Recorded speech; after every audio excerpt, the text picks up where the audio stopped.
Henry's grandmother had always been an odd person. She had the highest level of anxiety of any person he had ever met. Always obsessively cleaning and never able to sit still. She was exhausting to be around. That wasn't what really disturbed Henry though. It was the dolls. There were two of them, a man and a woman. They were old-fashioned China dolls with painted faces. Their facial expressions were unlike any that he had ever seen. Instead of charming smiles or anyway happy faces, these dolls had looks of shock painted on their delicate faces. Luckily, Henry and his cousins didn't have to look at the dolls too often. His grandmother kept them under lock and key. She owned a 2-bedroom house, and one room belonged to the dolls. The room came with a full-sized bed, decorated in old, lacy blankets. Old, wooden furniture sat in the room, and the walls were decorated in floral wallpaper. Only she was allowed in that room. She had divorced her husband of 47 years because he accidentally knocked the female doll down, causing a small crack on the ivory cheek. It didn't matter that it was an accident or that he had apologized. A happy marriage that had brought forth 3 children was over because of the stupidest reason. Ever since then, no one was allowed in that room. Guests slept on the pull-out couch or an air mattress if they stayed overnight. Pointing out that there was a perfectly good bed being inhabited by 2 inanimate objects would only result in screaming and tears. It was a sad day when Henry's grandmother was diagnosed with Alzheimer's. It progressed so quickly that within 2 months, she had to be placed in a nursing home for around-the-clock care. She forgot who Henry was, as well as his cousins. She forgot that she had children, much to Henry's mom's distress.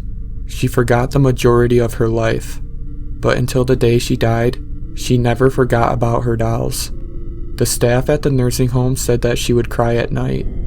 She would apologize to some invisible person and repeat, "I appreciate, I appreciate." Regardless of the amount of prodding by family and staff, she would never explain what she appreciated. She withered away and passed within 6 months. The funeral was bittersweet. On one hand, it was sad to see her go, but on the other, it was nice to know that she had found the peace she never had in life. After the service, the family went to listen to her last will and testament. All assets were split up equally between her 3 children. But Henry was surprised to find that he, also, had been left something. To my darling grandson Henry, I leave my most prized possessions, my dolls. Read The Caretaker. You will also receive all the items located in their room. I have also left a letter for you. Please read it at your earliest convenience. It is my wish that you read it alone. The letter was passed to Henry. He wasn't thrilled with the idea of owning his grandmother's dolls and was sure that the letter contained instructions on how to properly care for them.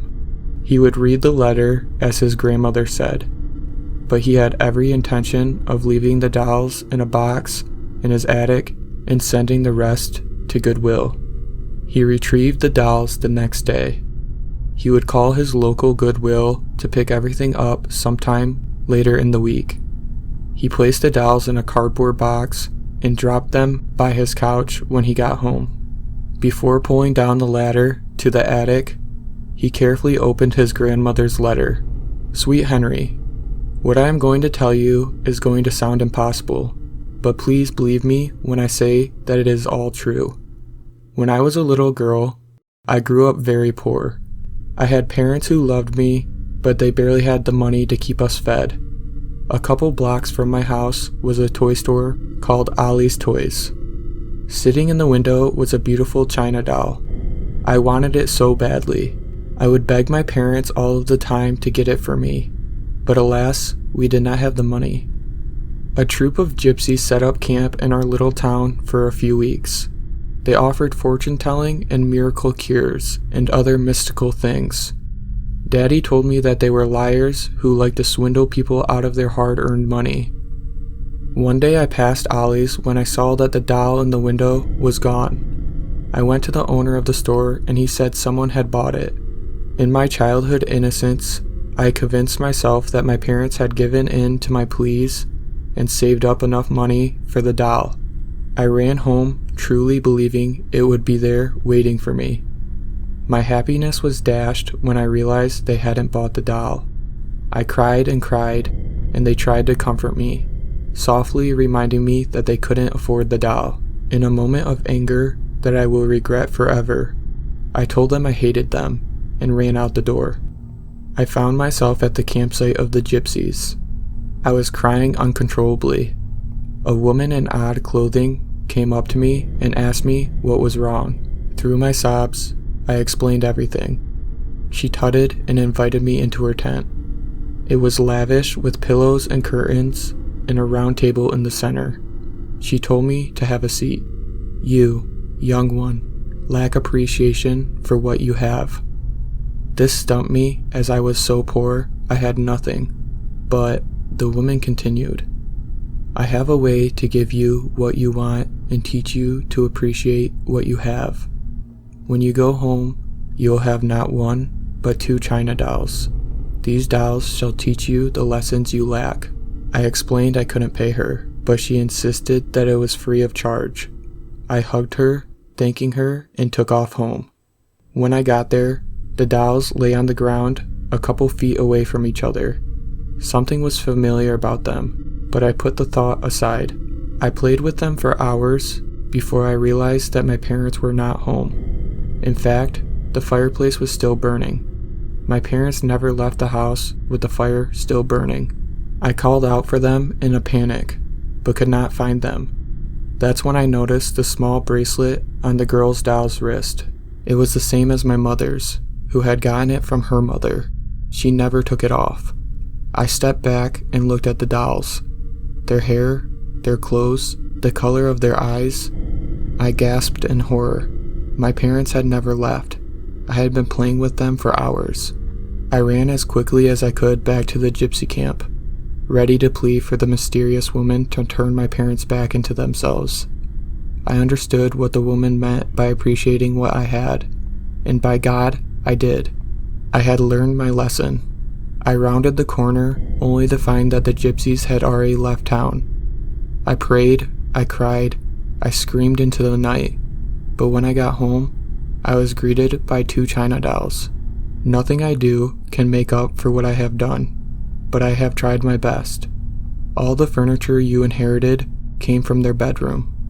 I tried to keep them comfortable and peaceful, never sure if their souls remained in the dolls. Now I give them to you, Patricia and Charles Hands, my parents. With love, Grandma Ethel. Henry looked at the paper with disgust. His grandmother had actually believed that these dolls were her parents and that she had sentenced them to a fate worse than death. Her crazy actions through the years made sense. She had truly been insane. Henry looked at the dolls. There was no way in hell he was keeping the things that had tormented his poor grandmother her whole life, not even in his attack. He took the dolls out of the box and laid them on the ground, none too gently. He stormed into the garage, only to return back with a hammer. With all his might, he brought the hammer down on the male doll's head, making it crack open like an egg. He blinked and then screamed, the hammer falling out of his hand.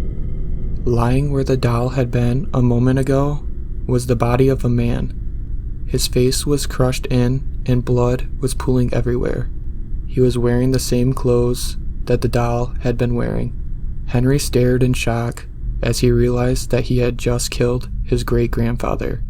He began pacing back and forth until a troubling thought crossed his mind. Would it be better to put his great-grandmother out of her misery as well?